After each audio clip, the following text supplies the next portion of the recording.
Hello and welcome to the Martini Shot, home of movie reviews and movie-themed cocktails. My name is Brandon. Before we get into the review of Lisa Frankenstein, let's brew a reanimation potion to bring you back to life with a matcha-tiki cocktail I've named, actually Frankenstein was the name of the cocktail.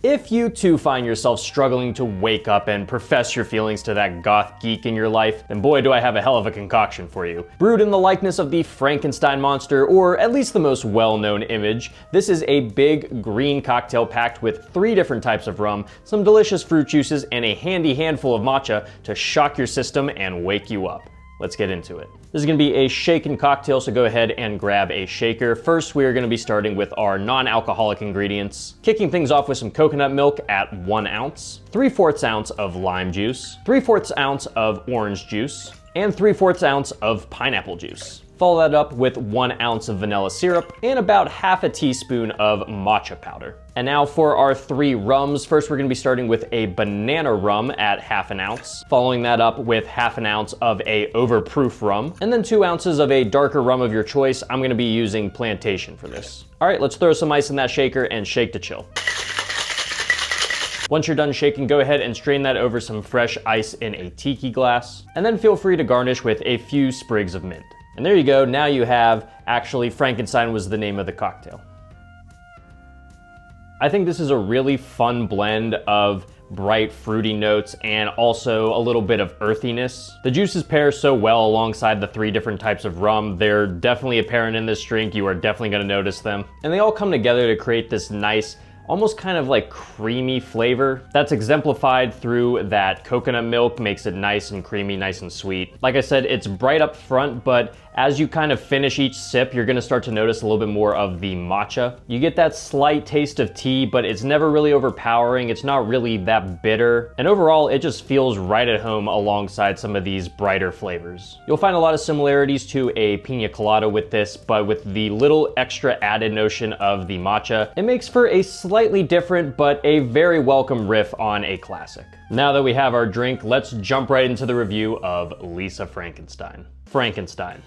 Is it worth even discussing just how important this novel is? The iconic Gothic tale created by Mary Shelley has been felt dramatically across pop culture over the past 200 years, leading to iconic films, timeless interpretations, and the mark of a true icon, cereal. The story of man playing God and creating life has been retold and reframed countless times and continues to be adapted to this day. Hell, as we speak, Guillermo del Toro is working on his own adaptation. But we've seen this story told so many times that one has to wonder, is there even a point anymore? Can anything really be said about the story that hasn't already been said? Is there any way to approach this tale with nuance and newfound insight after 200 years? Maybe not, but that doesn't mean a good time can't still be had, which is what Lisa Frankenstein gave me. At the undead but beating heart of it all, Lisa Frankenstein isn't exactly treading new ground with its inspirations, yet elements such as the performances, designs, and writing made this a hell of a lot more fun than I was anticipating. As an ode to both the 80s aesthetic and gothic aura of the original story, the film raunchily plays with the story of girl meets undead boy, delivering on witty dialogue and a humorously dark nihilism that actually kind of surprised me. The lead performances are a ton of campy fun, despite a narrative that never really finds the footing to ground itself in anything all that worthwhile. Still, this was a lot more fun than I expected it to be.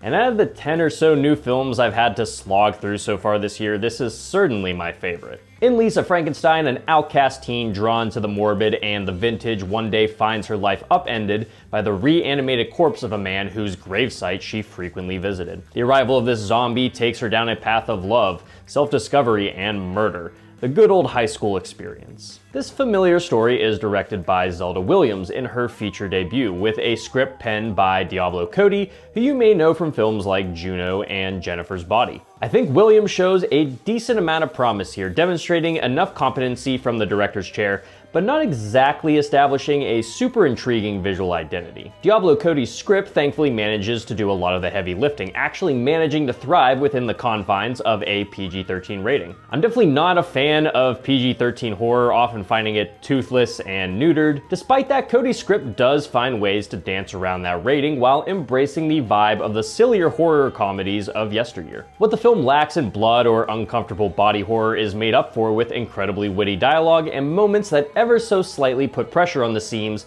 that hold this back from being rated R. Didn't expect to see a severed penis fly through the air here, but hey, I'm not complaining. Yes, the core of the story itself isn't anything all that new or interesting, and while I do agree that it holds the film back a bit, there's also proof of how much fun can be had when the script is actually succeeding at being funny. It actually finds ways to make high school stereotypes that have been done to death not feel tired and played out, which is a hell of an achievement. Kathryn Newton, who you may recognize from Freaky or more recently Ant-Man and the Wasp: Quantumanium, is the linchpin of the story, portraying the unfortunately named Lisa Swallows. Saddled with the baggage of a murdered mother and a new high school to navigate, Lisa receives a confident boost from the unlikely source of a reanimated corpse. Newton's already shown her horror comedy chops before, and she manages to be a good amount of fun. She's that everyone's dumb but me kind of outcast that constantly has her hubris blown up in her face as she descends down an empowering path of self-discovery that does cause her to continuously dig herself a deeper grave. Paired alongside her is Cole Sprouse, as the zombie referred to as the Creature. His performance gave me the most joy, mostly because the character has no lines and has to rely on a purely physical performance. Sprouse nails this through his abnormal body movements and well-timed facial expressions, serving as both a fish out of water in a brand new time and a hopeless romantic trying to make Lisa as happy as she can be. A few standout supporting actors include Liza Soberano as peppy but caring stepsister Taffy, and Carlo Gugino as terrible manipulating stepmother Janet. While the majority of the film is shot in a standard but serviceable style, there are little moments of creativity that exemplify the film's gothic inspirations, from Bride of Frankenstein to even A Trip to the Moon from 1920. This admiration of the vintage is shown through small dashes of daydream-like sequences that really allow the set and costume designers to play. I found a lot of the set design capturing a charming nostalgia of horror's past, one defined by twisting trees and large ornate tombstones. These sets never really feel cheap or fake because it's clear the film is settling itself right in with the look and feel of the 80s classics. Yet the film does manage to avoid the most obvious trappings that come with the 80s, opting to avoid the expected neon and synthwave aesthetic for a more believable pastel piece of history. But like I said, the film doesn't really keep the style up as much as I would have liked, really feeling like it wants to be Tim Burton-esque, but being too afraid to fully commit to crafting this offbeat world. This kind of leads to the film feeling indecisive, passing between different tones while never really establishing anything more worthwhile under the surface. The threads of the film's world and rules feel incredibly loose at times, with characters feeling just a tad too inhuman to establish any real emotional connection with. Lisa's intentions and feelings towards everything feel all over the place at times, and while that may be reflective of typical coming-of-age films, it still leaves you with a protagonist that you can't always get behind, but you can't exactly hate either. Finally, I don't really feel like the film did enough to utilize the concept of the original Frankenstein. Sure, this is as loose of an adaptation as you can get, but it neither uses the previously established themes of the original, nor does it try to spin the concept into anything all that interesting. Under the surface, there's a lot of emotions dying to be unpacked, like how everyone is so quick to move on from your tragedy when it feels like you've barely had any time to process it, or how romanticizing the past can keep you from experiencing the present.